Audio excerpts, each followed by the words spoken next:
Yes. Okay. I can't see why this is even a conversation. Oh, you're gonna. Here we go. This is obvious. Okay. This is obvious. All right.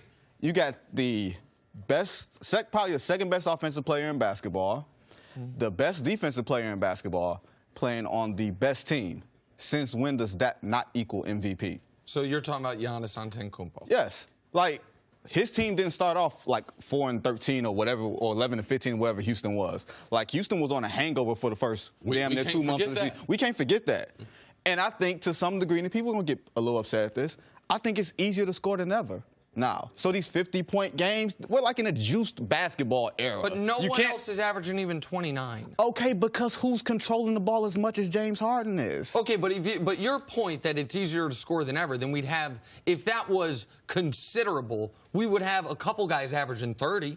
There's other people that control the ball not quite as much as Harden. Because we're in a ball movement era, that's why. And because you can't touch anyone. Harden controls more possessions, more lengths of the game than anybody else. If KD leaves Golden State, Steph going to average 30 next year. Easy. But he's not going to average 36. Here's the thing. You gave the only answer that I would take issue with. Because I don't think Giannis is the wrong answer.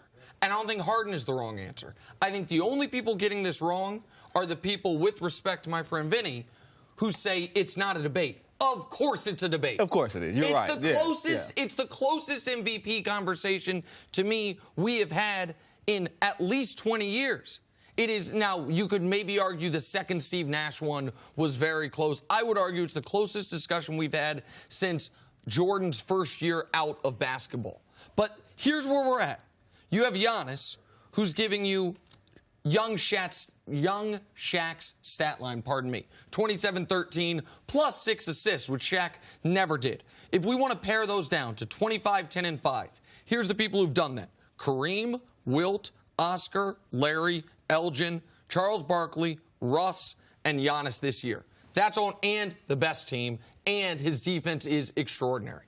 On the other side of the ledger, there's Harden, who's averaging 36.5 points per game. The full list of people who've ever averaged more points in a season than Harden this year. Michael Jordan, Elgin Baylor, Wilt Chamberlain. Remember when Harden dropped 50 on the Lakers? That was 47 games ago. Since then, 47-7 is his average. And the Rockets have the second best record in basketball in that stretch. So you can make, I get frustrated with my friends and family that are in Houston that act like, how could you vote for anyone else? No. There's a great case for Giannis, but there's a great case for Harden as well. Both of you present, you representing Giannis, you representing Harden. But to me, the overwhelming thing that has dominated the NBA, and I know we had some outliers with Russ and some other players, you win 60 NBA games, you play the type of defense you play, you improve your offensive scoring where your scoring is getting 27 a game. Now, it's a landslide that guy's going to win. Now we have the outlier season of James Harden matched up with each other. We had this a number of years ago with Peyton Manning in the NFL, and two guys had historic-type seasons. So to me, though, you have to go to the team. And the team and what Giannis and them are doing, that supersedes Harden. The numbers are amazing, but it is a team game. And the impact that he has had on the offensive and the defensive end, to me, that's the thing that gives Giannis the edge. Is there a sympathetic vote? Well, I don't think it's sympathetic because Giannis, if Giannis were 8 years older than he is, then maybe it'd be like, man, is he ever going to win one? But that's similar to the Drew Brees situation this year, which was helping him. Right. If there was a sympathy vote, it would go to the older guy because he's been robbed of at least one MVP, even though he's the defending MVP. Like, he had to snatch that last year, but because it was like, you owed me one from a couple of the previous seasons. I will say this. I talked to a very prominent NBA player who I won't name, but just think of the top 10 players of the game, basically. And he said to me, you guys decide the MVP before the season starts. And at that point, I had to start reevaluating how I was looking at it. And I said, okay, history is our guide. You got to win 50 games, right? Russ is the only MVP in, let's say, modern NBA. Since Moses Malone. Yes, to win 50 games. Houston is right on the cusp of that. They're going to win 50. They're going to win 50. They're going to win 50. Harden won it last year on a team that won 60+. The team has not performed as well.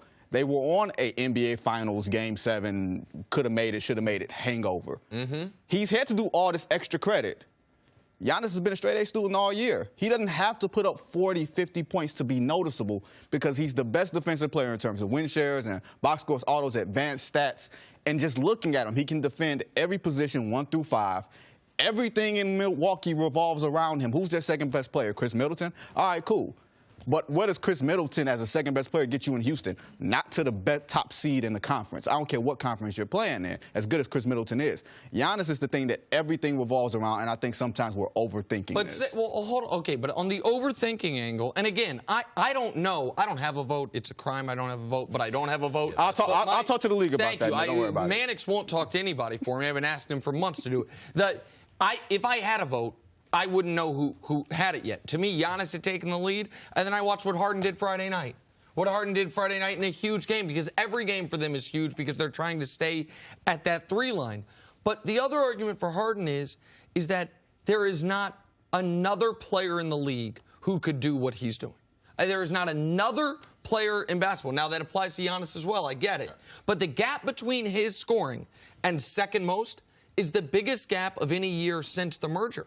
There has never been a season since the merger where the gap between the scoring champ and whoever comes in second is greater than the gap this year. He is rewriting a record book to where it's him and Wilt on all these lists, and Wilt has his own record book.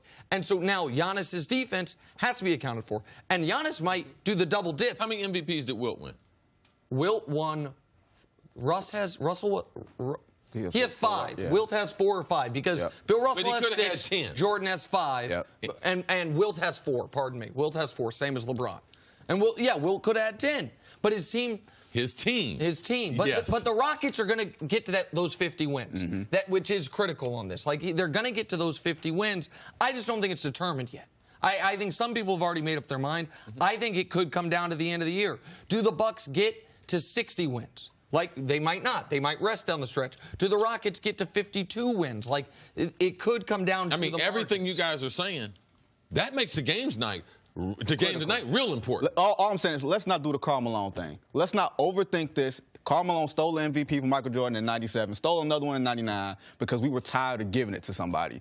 Giannis has been the guy from the beginning of the season. Sometimes we try to find a way to not make this what it is. Giannis and Zion. Simple. Let's not overthink this. Let's not relitigate this. Let's just make this. You can't say that, though, because I said the last time I got an NBA source that called me and said, don't overthink it. Then you came out here, not a blind reveal. I'm here. This is my source. I was the source?